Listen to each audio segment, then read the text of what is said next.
el proceso de la Sí, replicación. esa es una de las partes principales, Carol, el origen. ¿Ya? Pero estábamos con Erika. Entonces, Erika, aparte del origen, ¿qué otras partes debería tener el plasmid? Pues de los antibióticos. ¿Ya? ¿Y estos antibióticos qué son o para qué sirven? Para eliminar bacterias que no sean resistentes a dichos antibióticos. Ya, pero si es que vamos a utilizar un plásmido, ¿qué función cumple?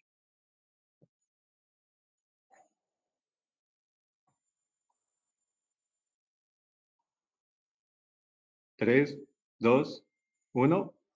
¿No? Bueno, sigamos con Natalie. ¿Qué función cumple esta sección de aquí que dice ampicilina? Son los genes de resistencia. Perfecto. Y si es que vamos a utilizar ese plásmido en la vida real, ¿para qué nos sirve? Para poder insertar un ADN foráneo, podría ser así. Pero en Mm, el caso de los genes de resistencia, nos permiten como marcar aquellas células en las que, en las que tengan estos genes. Es como que las distinguen de las otras. ya, perfecto. Ya. Y vamos con el último sector o la última parte que debería ser fundamental. ¿Quién me podría decir la última parte? ¿Ángel, tal vez? A ver, Ángel, sí, perdón. aquí estoy, profe. Hablábamos ya del sitio de origen, en donde se inicia la replicación del ADN, básicamente. Ujú, El promotor que usamos para iniciar la transcripción. El gen de resistencia también puede ser. ujú. Para los antibióticos. mm, ¿Cómo se llama el sitio que tiene todos estos cortes de enzimas?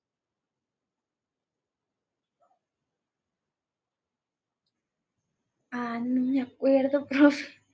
Ya. Ese se llama el MSC.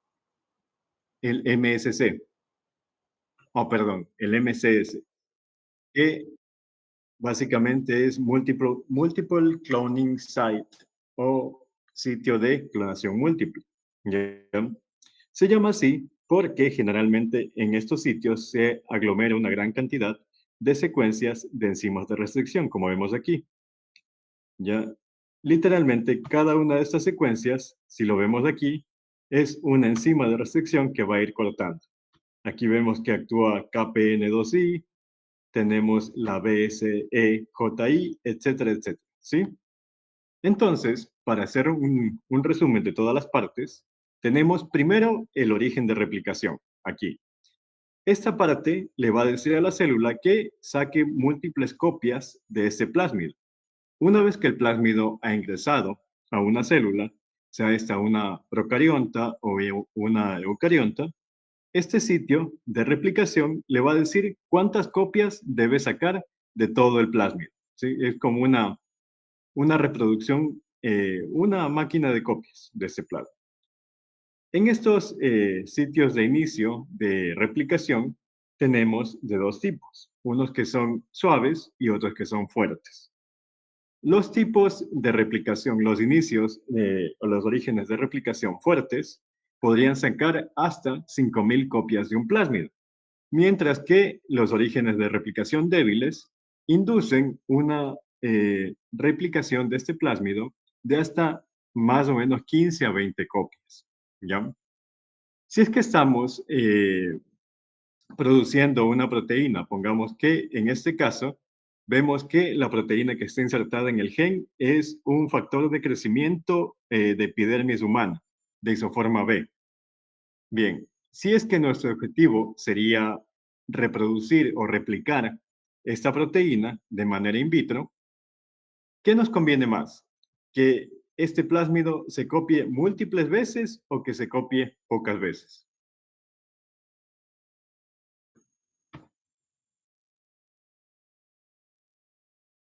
Adriana.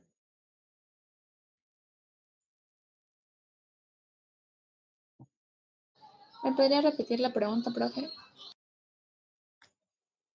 Si es que queremos replicar una proteína, ¿qué nos conviene más? ¿Más copias de plásmido o menos copias de plásmido?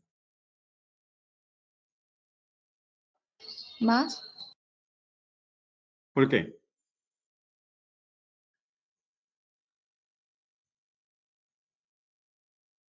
¿Por qué necesitamos más copias de plásmido? Para poder saber cuál es la mejor. ¿Y cómo sabemos cuál es la mejor?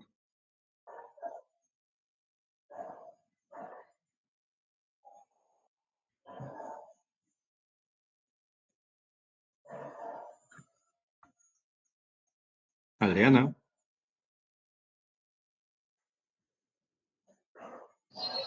¿Me escucha ahí, profe? sí, te escucho ahorita. Allá, con las replicaciones, pues podemos ver cuál sería una de las opciones para poder tener la mejor proteína. No realmente, estamos replicando una sola proteína. Entonces, esa no es la razón. Caroli, ¿qué piensa usted? ¿Necesitaríamos muchas más copias del plásmido o menos copias del plásmido? Si necesitamos más copias, pues prácticamente es para que se dé la expresión génica. Pero Ya, sí, o sea, yo considero que sí. Sí se necesitaría más copias. ok. Les doy aquí un dato. Ya, la lógica dicta que si yo quiero producir esta proteína, eh, tendría que sacar múltiples copias de este plásmido. Sin embargo, cuando queremos reproducir un plásmido y sacamos múltiples copias, digamos que sacamos 5.000 copias de este plásmido dentro de una sola célula, la célula se sobrecarga y la maquinaria celular empieza a fallar. Es más, si es que ponemos mucho de este plásmido dentro de una bacteria, es posible que el plásmido resulte tóxico para la bacteria y la mate en lugar de producir la proteína. ¿Sí? Por eso, al momento de producir una proteína como tal, lo que se busca es tener pocas copias de este plásmido, pero tener un promotor fuerte que vaya a hacer una transcripción constante de este fragmento que tenemos aquí, en este caso el EGFR. ¿Sí? Si es que nuestro objetivo es sacar múltiples copias de este fragmento, estamos hablando en forma de DNA, entonces, si quisiéramos coger múltiples copias del plásmido. ¿Me explico allí? La idea es que si yo tengo una secuencia y quiero sacarle múltiples copias a esa secuencia, no me interesa que el número de plásmidos sea muy grande, digamos 5.000. Pero si quiero producir esta proteína en un bioreactor, no quiero sobrecargar a la maquinaria celular. Por lo tanto, el número de copias de plásmido debería ser bajo. Idealmente de 15 a 20 plásmidos, pero con un promotor fuerte que induzca la transcripción de este fragmento que tenemos aquí. Ok, esto con respecto a la primera parte que es el origen de replicación. Tenemos otra segunda parte muy importante que es el gen seleccionador.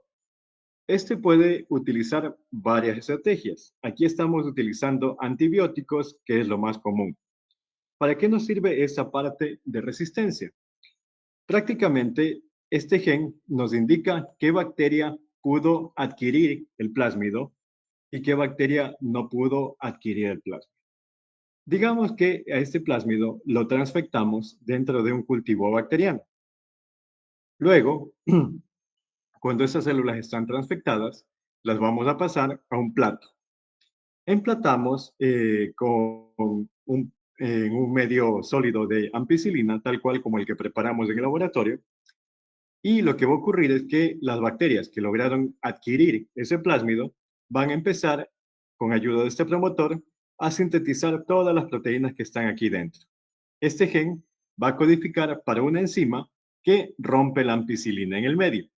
Si la ampicilina se rompe en el medio, pues no va a tener efecto antibiótico porque se desnaturaliza.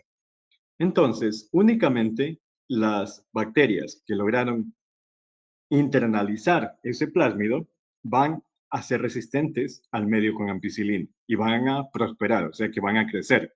Vamos a ver colonias de esas bacterias en el medio de cultivo. Las otras bacterias que no lograron internalizar este plásmido no van a poder sobrevivir, por lo tanto, no va a haber colonias de esas bacterias en el cultivo. Esto con la segunda parte, que es el gen selector. Y finalmente tenemos esta parte de la que ya les hablé, que es el sitio de clonación múltiple, que tiene diferentes secuencias de enzima de restricción. Aquí vemos que se puede implantar la secuencia que queremos copiar o que queremos transcribir.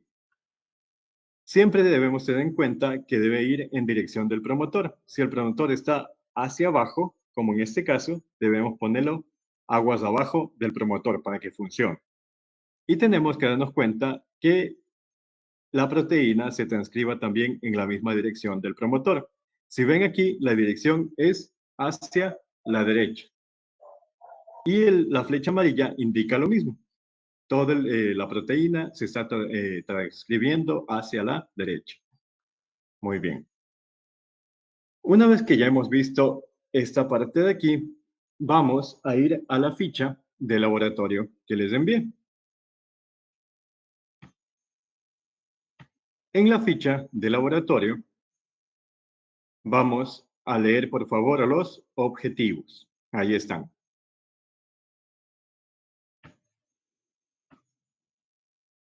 Bien. Entonces, vamos. Elvis, ¿podría leer los objetivos, por favor?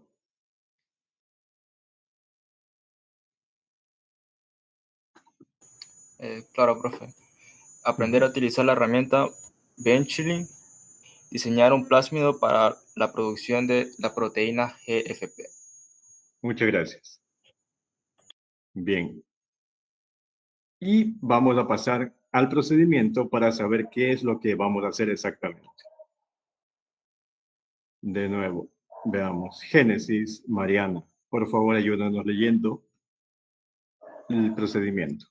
Ya. Procedimiento. Diseño de plásmidos para producción de proteínas recombinantes. Primero, descargar la secuencia del plásmido PT28B. Identificar el sitio de clonación múltiple y las enzimas de restricción candidatas. Obtener la secuencia del gen de interés, GBP. Esta secuencia debe ser de ARN mensajero o CDS del gen, ya que a partir de ella hará la amplificación. Ubicar los extremos de la proteína en el template y determinar que los elementos de la secuencia codante estén completas. De no estarlo, podré añadir nucleótidos en el extremo 5' de sus primers. 5. Identificar si el sitio de restricción que se quiere usar se encuentra en la secuencia. De encontrarse ahí, descartar la enzima de restricción, ya que al hacer la digestión enzimática, la enzima cortará el inserto. Esto se puede hacer manualmente, enzima por enzima, pero se debe tomar en cuenta que Benjamin puede reconocer todos los sitios de restricción. 6. Abrir el inserto en Benjamin y comprobar que las enzimas de restricción elegidas puedan ser usadas. Finalmente, se incluye la secuencia del inserto en el plásmido. Luego se guarda la secuencia con un nombre distinto, se verifica si la secuencia se ha insertado en el orden y posición correctas. Para el desarrollo del informe, cada estudiante escogerá un plásmido diferente. Bien. Entonces, si hacemos un resumen, gracias, Mariana. Primero, debemos ir a esta base de datos que se llama AdGene, bajarnos la secuencia del plásmido que va a servir de soporte para hacer toda nuestra clonación. Vamos a identificar en el plásmido el sitio de clonación múltiple, es decir, el lugar en donde vamos a poner nuestra secuencia y vamos a identificar qué enzimas de restricción podemos utilizar. ¿Cómo identificamos estas enzimas de restricción? Pues nos bajamos la secuencia de nuestro gen de interés, que en este caso es una GFP, y tenemos que tener en cuenta que debe ser la secuencia completa, porque nuestro objetivo a largo plazo es que esta proteína se exprese en nuestro cultivo. Esta GFP es una proteína fluorescente verde que se va a visualizar en el cultivo. Tenemos que tomar en cuenta que la secuencia de interés no puede ser cortada por las enzimas de restricción que vamos a utilizar. Imagínense que la secuencia de la enzima de restricción se encuentre en la mitad, al final, o qué sé yo, en el tercio posterior de esta proteína. Podemos tener una secuencia que se corte en varias partes. Eso nos va a impedir que toda la secuencia del gen se pegue al plásmido. Por lo tanto, debemos de elegir una enzima que no vaya a cortar esta secuencia de interés. Bien, una vez que tenemos eso, vamos a pegar las secuencias de enzimas de restricción en esta secuencia de interés y finalmente vamos a insertar esta secuencia dentro del plasma. La guardamos con el nombre distintivo que dice, insertamos en el orden y posición correctas. De todas maneras, el programa mismo nos dice si cometimos algún error. Y acá, finalmente, tenemos una hoja de Google Docs. Cuando ustedes vayan a hacer el informe, tienen que escoger un plásmido diferente y podrían utilizar la misma secuencia de interés de GFP si desean, o podrían utilizar otra secuencia distinta de un gen. Lo interesante es que ustedes vayan reportando aquí las secuencias de los plásmidos con los que van a trabajar para que no se repitan. Entonces, empecemos ya con la práctica. Primero, podemos dar clic aquí en Add Gene y podemos ver que nos lleva a una página que básicamente es un Amazon de los plásmidos. Tenemos aquí diferentes tipos de plásmidos. Tenemos para editar genoma, plásmidos virales, luminiscencia, chemogenética, etcétera, etcétera. Para clonación e ingeniería, para modelar sistemas. Podemos buscar por organismo de interés. Si nos damos cuenta aquí,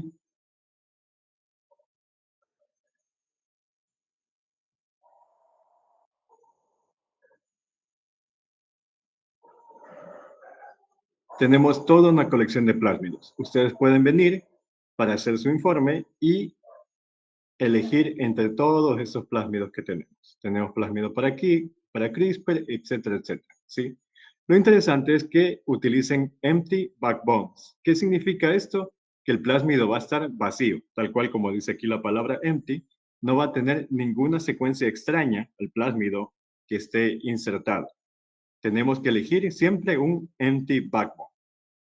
Ok, podemos buscar aquí también por sistema de expresión. Tenemos plásmidos para bacterias, insectos, mamíferos, plantas, gusanos, levaduras, pollos, ratones, etcétera, etcétera, etcétera. Como ven, hay una lista interminable de plásmidos para que no se repitan sus informes. Bien, entonces pasemos al plásmido que está en el informe. Si se dan cuenta, este de aquí es un empty backbone, que significa que no va a tener ninguna proteína o ninguna secuencia diferente del plásmido como tal. Los plásmidos fueron desarrollados al inicio tomando como fuente principal las bacterias y los virus. ¿Sí? Como vemos, aquí podemos ver la información básica de este plásmido. Tenemos el nombre, qué tipo de expresión tiene, es decir, que funciona mucho mejor en bacterias. Al momento de crecer, de hacer un cultivo en las bacterias, va a tener una resistencia de kanamicina, nos da la dosis de kanamicina que se debe usar, la temperatura a la que se deben cultivar esas bacterias, el tipo de bacteria, que en este caso va a ser DH5-alfa, y este nos dice que es un plásmido de alto número de copias. Sin embargo, este plásmido tiene un inductor de lactosa. ¿Qué quiere decir esto? Que únicamente cuando pongamos lactosa en el medio, va a haber una señal para que el plásmido empiece a producir la proteína. Si es que no hay lactosa en el medio, el plásmido no va a producir la proteína. ¿Para qué se hace esto? Primero, para tener un control de cuánta proteína se produce o cuándo se produce esa proteína. Y segundo, para que el alto número de copias de plásmido no resulte tóxico para la bacteria o no sobrecargue el sistema, por decirlo de alguna forma, a grosso modo. Bien, podemos ver que aquí se puede pedir el plásmido y lo más interesante es que nosotros simplemente podemos copiar este enlace de aquí arriba en la barra de direcciones y nos vamos a ir a Benchling. Ok, vamos a cerrar esta ventana de proyectos y vamos a poner en crear aquí en el más. Lo siento. Una vez que estemos aquí en el más, vamos a poner nueva secuencia de DNA y nos va a salir esta ventana. En esta ventana vamos a elegir importar desde una base de datos y en la barra de elección le vamos a pegar la secuencia que copiamos, el enlace que copiamos. Ponemos en búsqueda y nos damos cuenta que aquí nos da los datos de esa secuencia. Nos dice que viene de a gene, nos da el nombre del plásmido, nos dice exactamente qué es un empty backbone que va a tener un tag de his. Este tag de his es un aditivo, se podría decir, a la proteína que le va a dar mucha más estabilidad y nos va a permitir purificar esa proteína al final. Recuerden que este tag de his tiene carga positiva. Entonces, al momento de hacer una cromatografía con una columna, yo voy a pasar una solución que transforma el soporte de gel en negativo. Va a ser como un imán para esta proteína porque tiene esta cola de his. Se va a pegar. Una vez que esté pegada, seguimos lavando la proteína, van a caer todas las sustancias que no queremos y el momento en que ya se ha lavado todo lo que no queríamos, vamos a eluir esta proteína con alguna solución que despegue este his tag de las paredes de la columna que estamos utilizando. Bien, para hacerlo más gráfico, sería algo así. Tenemos nuestra proteína que va a ser la proteína fluorescente y esta va a estar atada a una colita de his tag. Este his tag va a tener la capacidad de unirse aquí a una membrana y al momento en que se pegue, se van a lavar el resto de proteínas.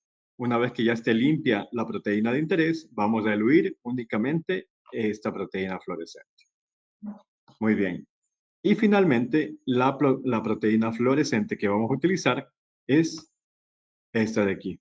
Pero antes de mostrarles el video y la proteína fluorescente, volvamos a donde estábamos en Benchling. Estábamos en esta parte. Vamos a seleccionar importar y vemos aquí el plásmido PET28, que es un backbone. Y en esta parte de features podemos ver todas las características que tiene este plásmido. Tenemos un promotor T7, un heparon LAC, que era lo que les hablaba. ¿Qué más tenemos? Un terminador, tenemos un sitio de origen de replicación, el gen de resistencia a canamicina, etcétera, etcétera, etcétera. ¿Sí? Nos vamos a ver todas las partes que tiene este plásmido. Muy bien. Entonces, ya que lo tenemos al plásmido aquí, vamos a ubicarnos en el mapa del plásmido. Yo quisiera seleccionar esta parte porque me interesa que la proteína tenga esta colita de his tag en el extremo inicial de la proteína, tal cual como vimos en el gráfico. Por lo tanto, a mí me va a interesar clonar ese segmento de GFP aquí dentro. Si se dan cuenta, en el segmento donde está señalado con gris. Dentro de esta parte de aquí, a mí me va a interesar copiar esa proteína. Entonces, debo elegir qué enzima podría utilizar. Aquí, por ejemplo, una EcoR1 que coincidentemente está aquí justo cuando termina la colita de His. Entonces, este podría servirnos como primera enzima para empezar a romper nuestro plásmido. Y si avanzamos un poco, nos damos cuenta que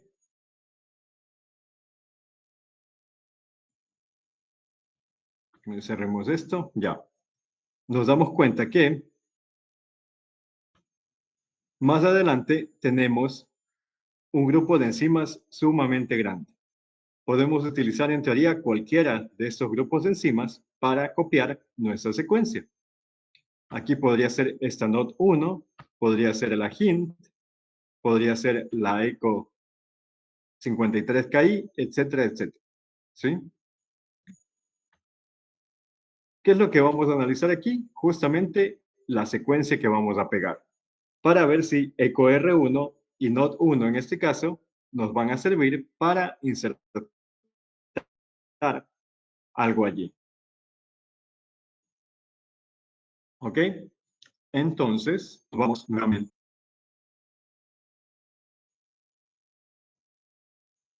a nuestra hoja de práctica. Vamos a copiar el número de acceso de la secuencia.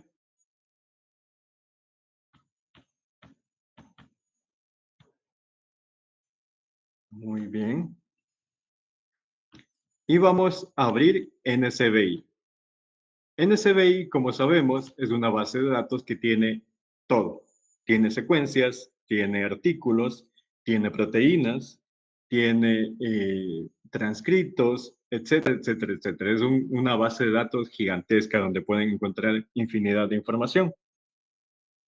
Aquí procedemos a pegar el número de acceso de la proteína, le ponemos en buscar y al momento encontramos la secuencia de nucleótidos que estamos buscando. Aquí nos dice que la secuencia es de Equora Victoria y es un GFP, un gen de una proteína fluorescente verde. Nos dice que es el CDS completo. El CDS completo significa que va a ser toda la secuencia de aminoácidos que dan origen a esta proteína fluorescente. Vamos a dar un clic aquí. Y dentro de la secuencia nos dice toda la información, el organismo de dónde viene, qué tipo de organismo es, de dónde sacaron la información del artículo, quiénes son los autores, nos da el CDS completo y la secuencia como tal de esta proteína. Aquí vemos que la secuencia va a empezar con una metionina. ¿Cuál va a ser el codón de inicio de esta proteína?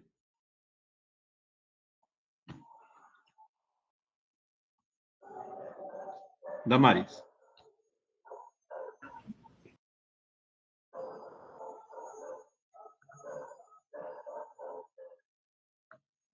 AUG, profe. AUG, muy bien. Aquí tenemos el codón de inicio, AUG, que sería metionina, ¿verdad? Sin embargo, si vemos aquí, inicia con un TAG, no con un ATG.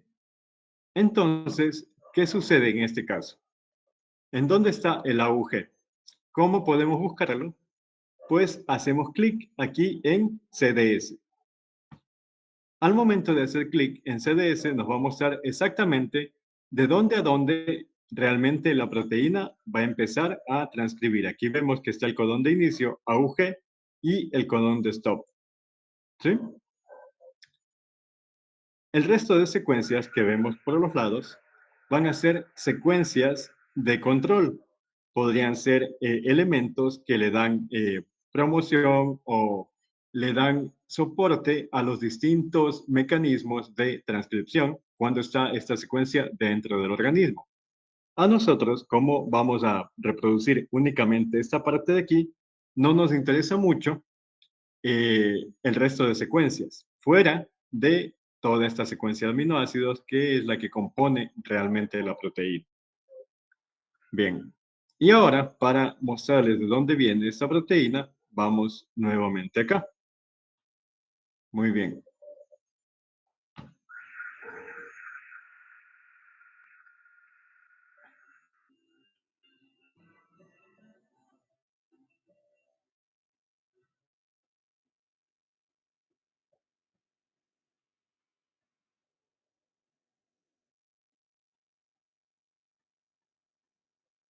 Como vemos, el organismo de donde proviene esta proteína es una medusa.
Y la proteína fluorescente que vamos a reproducir, como ven, se expresa en el filo de la capucha que tiene la medusa. Realmente no saben con seguridad por qué expresa esta proteína.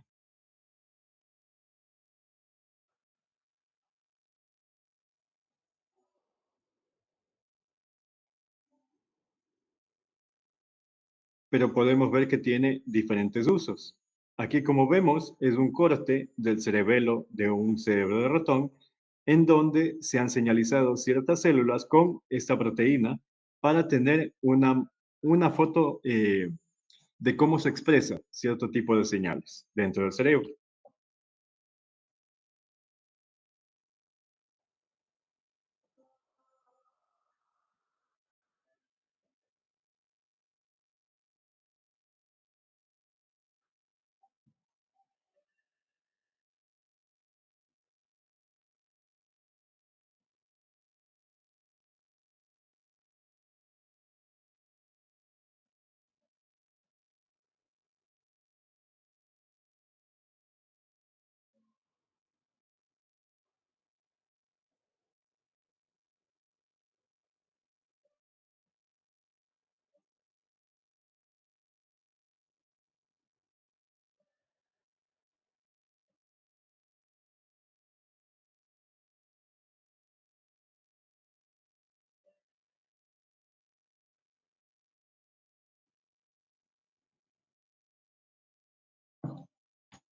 Muy bien, ahora que sabemos de dónde viene esta proteína, ¿qué es lo que vamos a hacer? Pues vamos a volver a Benchling, vamos a poner en más, vamos a poner nueva secuencia de DNA, importar desde base de datos y pegar directamente aquí el número de acceso de la proteína. Vamos a poner buscar y aquí nuevamente nos dice de dónde proviene la base de datos, la longitud, el organismo de dónde viene y qué es el CDS completo. Muy bien, vamos a importar esta secuencia. Y vamos a tener algo así. Si se dan cuenta, aquí está la parte de la proteína que va realmente a codificar la proteína verde fluorescente. Esto va a ser toda la secuencia que está en la base de datos. Y como les contaba, de aquí para acá y de aquí para acá, todas estas secuencias que quedan fuera del CDS, esta parte de aquí y esta parte de acá, son secuencias accesorias regulatorias que en este momento no nos van a interesar.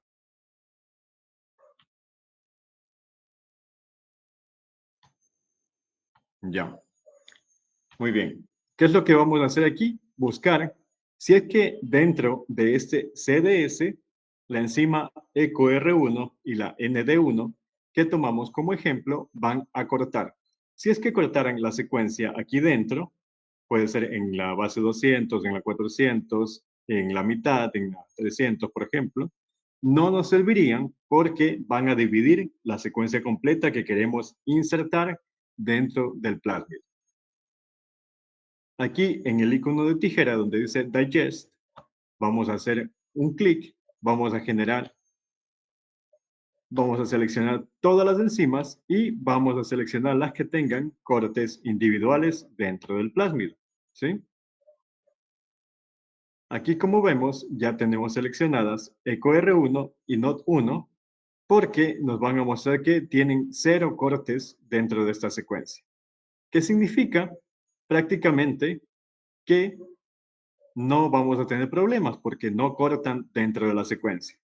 Si utilizáramos esta enzima NMUC1 o CI, nos dice que sí tiene un corte. Por lo tanto, esta no nos va a servir porque nos va a destrozar la secuencia completa. Muy bien. Podríamos utilizar cualquier otra que nos diga que tiene 0 cortes, como NCI1, NSB1, etcétera, etcétera. Pero ya definimos en el plásmido que iban a ser EcoR1 y NOT1. Muy bien. ¿Qué es lo que vamos a hacer aquí, chicos? El momento en que ya tenemos definidas los lugares donde van a cortar las enzimas, que sería en esta parte de aquí,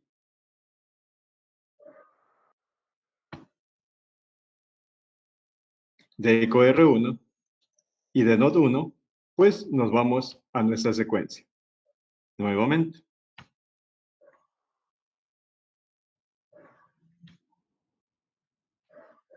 En nuestra secuencia debemos digerir tanto el plásmido como la secuencia con las mismas enzimas. Entonces, volvemos al plásmido, ponemos aquí en Digest, seleccionamos la enzima EcoR1 y la enzima NOT1 y vamos a dar un clic en correr digestión. Muy bien. ¿Qué nos dice? Que vamos a tener 2 fragmentos. Un fragmento de 25 pares de bases y un fragmento de 5.267 pares de bases. ¿Qué significa esto? En el plásmido, que vamos a tener un fragmento pequeñito de 25 pares de bases que va a cortar desde aquí hasta acá y un fragmento grande de 5.000 pares de bases que es todo lo que nos sobra, toda la redondela que vemos aquí, todo el círculo que sobra, aparte de esto de acá. ¿Ya? Si lo viéramos en un gel, vamos a tener prácticamente esto de aquí. Vamos a tener una secuencia de 5.000 pares de bases que es todo lo que está afuera, como vemos en la pantalla de la izquierda. Todo lo que está con gris es la secuencia que se selecciona, excepto esta parte pequeñita de 25 pares de bases que está entre los cortes de la enzima que realizamos. Y esto se evidencia aquí.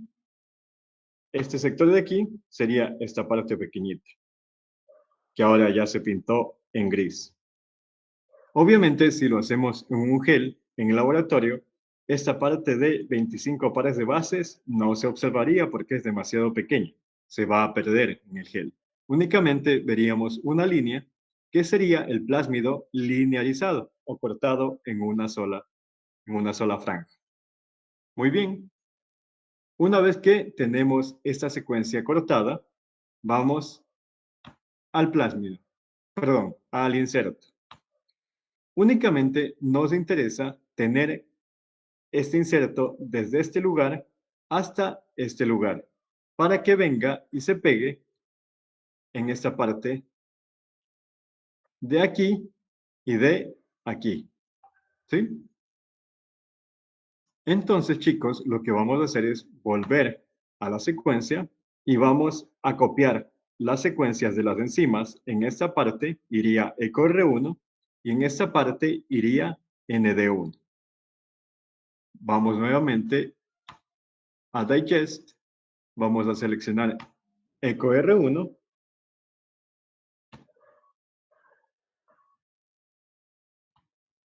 y me dice que la llamada se va a terminar. Deme un ratito, por favor.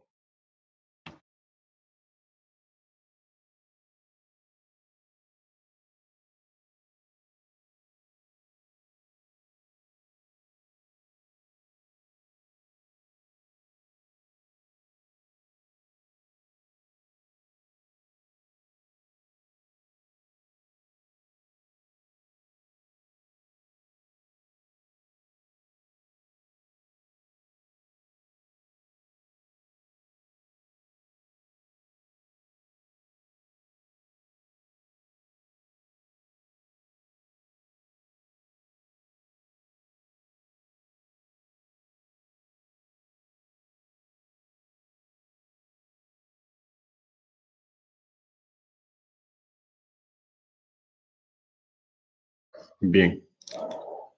Perdón por la interrupción. Les voy a compartir otro enlace porque la llamada se va a cortar. ¿Sí? Ya nos vamos a conectar. Piensen si tienen alguna pregunta en este momento y ya nos vemos en la siguiente.